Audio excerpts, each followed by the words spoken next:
This is Kessben 93.3 FM, a new wave of excellence in radio. Nikem, you know, more than as a movie we intend to move. there be a bonnet total. The questions no, baby, go and I'm zara. Okay, and this will be a banana media and touching You be a deal. Okay, be answer the Canadian. all right, young way. Improvement in rebuilding. You know, so now we Chelsea team now. Almost team now with the Champions League, you know. Christiansen echo, Rudiger echo into the back line of Chelsea.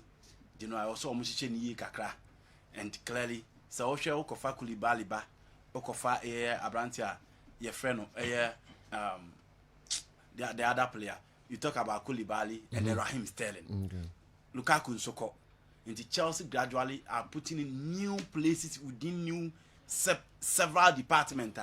Coach ni believe say the team no the Champions League no nsa kakra bam nti or build it no reshape the side. So what kind improvement there? So Franco narrow debate on Manchester United where been a medina and say United in team are betting aka so many players because in the absence of Rudiger, Romelu Lukaku, there was a hole. Oma ade oma banu so nimbo but a new faces and a feel on be added up to the setup. But for Manchester United, they have the quality in there. They need a coach that will push the players and they need a coach that will improve the squad. Into where the squad no babo no muntime mo. Into nya coach obema Marshall omkofane from Monaco anu mwojidi onum the first do 15 goals na to aso.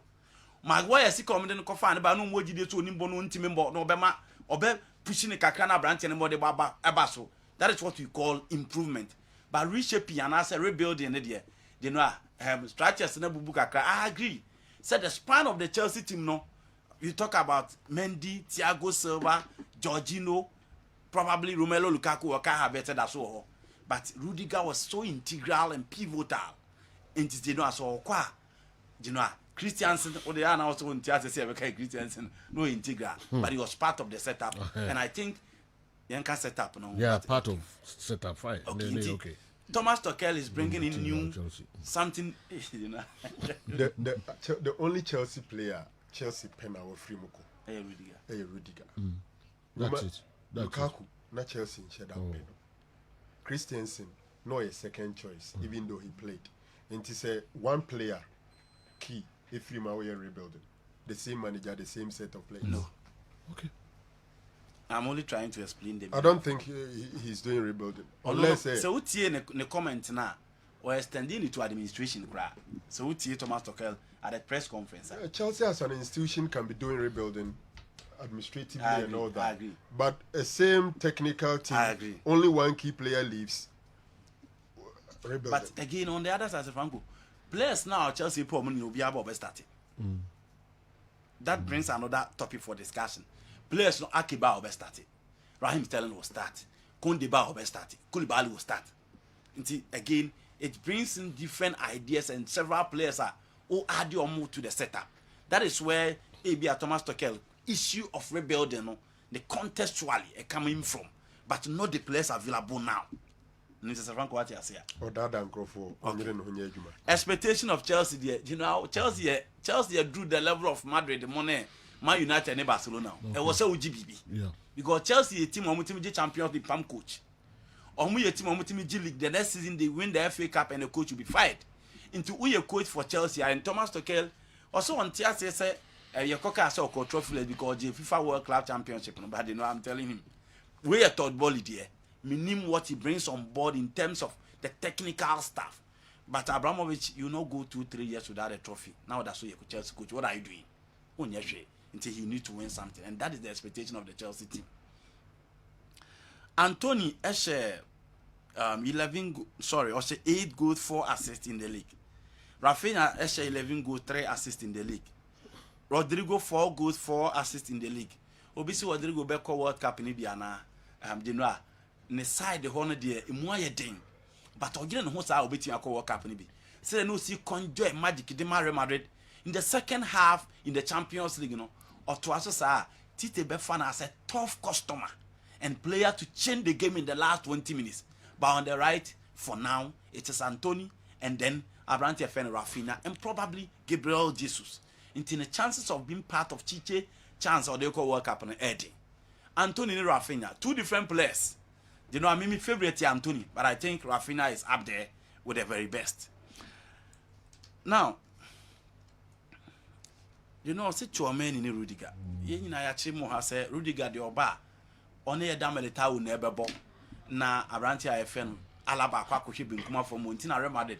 Omo pese omo ja Abranti AFN Fela Mendy kwan no. Chouameni for a very long time Real Madrid in any replacement for Casemiro. And Casemiro body bia ono nko ani wa asemesi. So for example, I go and watch the game against Manchester City at the Etihad.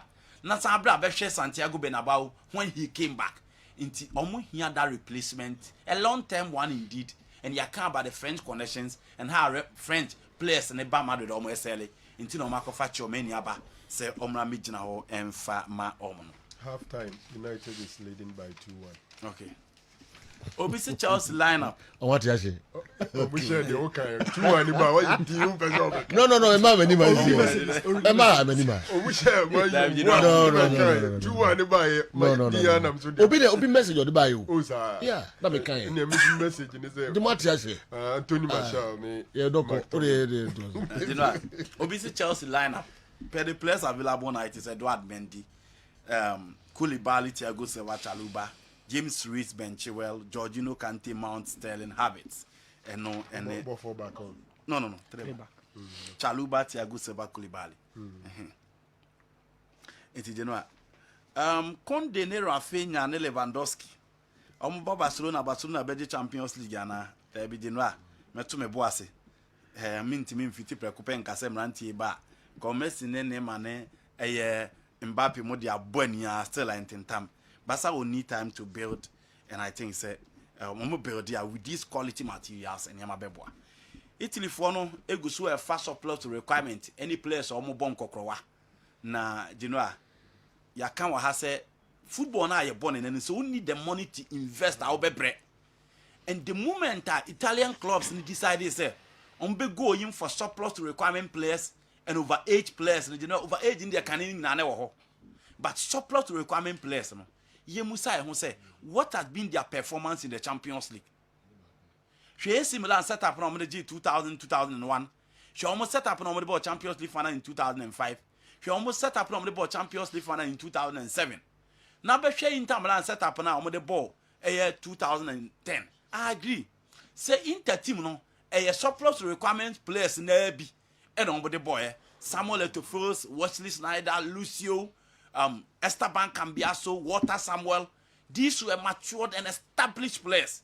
And on fire, and I know they win a Champions League with a matured coach. And on win a Champions League, you know, against Bayern Munich at Santiago Bernabeu. But from 2010 BC, in Fiedrum Ununi, for more compare teams no my already say, on mobile market aqua two players up on Piscano. But any scat first, no, but they are pumping in money. English teams now pumping in money. Madrid are pumping in money. Bayern Munich are pumping money.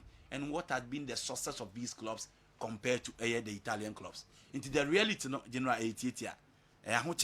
Any sika any hunti and Italian clubs the go to surplus requirement for no. Okay. Into Obusa say Barcelona of our players no.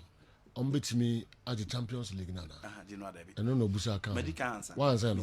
Who's Debbie? Emwa. I'm doing fine. Dabi Minkasa. Specifically, he was talking about the Champions League. And I'm saying that. I want to be fine. Dabi, I'm here time. Okay. Transfers, no, you know, Barca for Jude Hon say, "To na omo beko no weekend yi no, omo pese omo yi play na ase Franco na mo pen no. Etina fie Barca ekoto o Miami. To omo pese omo yi Frankie de Jong. Now you know omo ekuja no. That is the plan and the discussion going on in Barcelona now. Nathaniel Laka nkoma aba no pay ne say Manchester City for friend na atena say aka kire say Chelsea na opese oba no nyai you know adon tena bobuku nim. That is the mutual agreement yenya ntie for Manchester City now. It is a Chelsea will be also omudu omoni cop Kimpembe or any other center back beboa because Abrante na jatum say General Otena. Matthias Delete I get it so close. So Johnny to my friend Bayern Munich. Barca signed Kessben, Christensen and then Rafinha. If you're asking about the Barcelona transfers. Obisi Ismail Ganu into Obeboko Toko season view. So Ganu is around for renew contract last year. Inti there Alberto also esia kan ede ama Barcelona Amakotoko.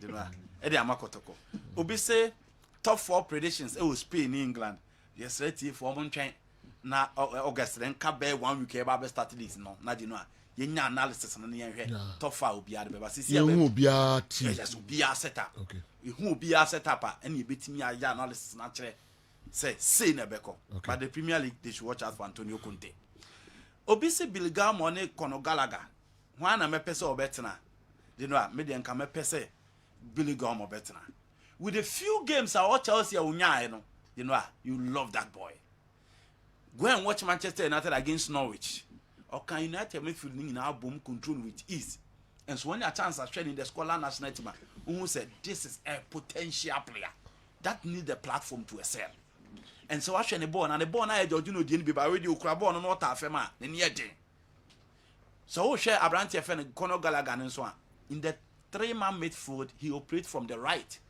na cheke koyata che mfifi na eze aba so omo bo in a 4-2-3-1 a cheke koyate and the other players now both coach na push no and you rotating in midfield but Billy Gilmore you know maybe coach your friend Thomas Tuchel member not na because obetimi aye the adwuma of Kovacic obetimi aye the adwuma of Jorginho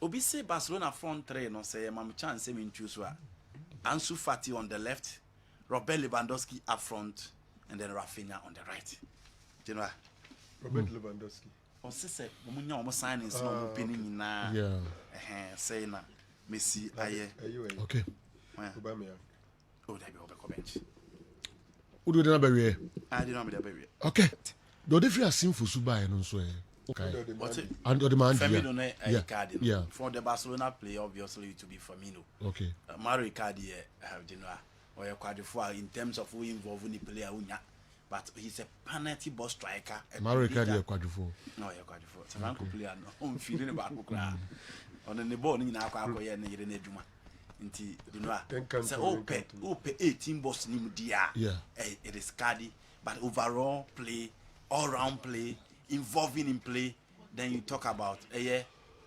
Abrante FN Roberto Firmino nti in Barcelona setup it will be Firmino e o Mr. Mario Icardi or a student of La Masia but you know and the ball they are clearly different from the former students of La Masia okay